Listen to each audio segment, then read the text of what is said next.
കേരളത്തിലെ നാഗചരിത്രം. പരശുരാമനാണ് കേരളത്തിലെ നാഗാരാധനയ്ക്ക് തുടക്കം കുറിച്ചത് എന്നാണ് ഐതിഹ്യം. കേരളം സൃഷ്ടിച്ചപ്പോൾ പാമ്പുകളുടെ ആധിക്യവും ജലത്തിലെ ലവണാംശ കൂടുതലും കാരണം ഭൂമിവാസ യോഗ്യമല്ലാതായി. ഇതിന് പരിഹാരം കാണുന്നതിനായി പരശുരാമൻ ശ്രീ പരമേശ്വരനെ തപസ്സു ചെയ്തു.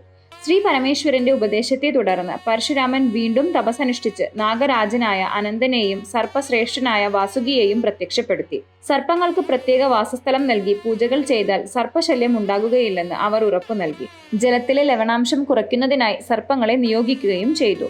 അങ്ങനെ ഭൂമി കൃഷിക്കും താമസത്തിനും യോഗ്യമാക്കിയ പരശുരാമനാണ് നാഗങ്ങളെ പ്രതിഷ്ഠിച്ചത് എന്നാണ് ഐതിഹ്യം. മനുഷ്യർ പണ്ടുകാലം മുതൽ തന്നെ നാഗാരാധന നടത്തിയിരുന്നു.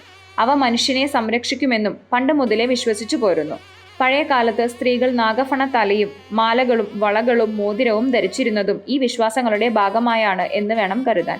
മിക്ക തറവാടുകളിലും സർപ്പക്കാവും വിളക്കുവെക്കലും ഇന്നും തുടർന്നു വരുന്ന ആചാരമാണ്.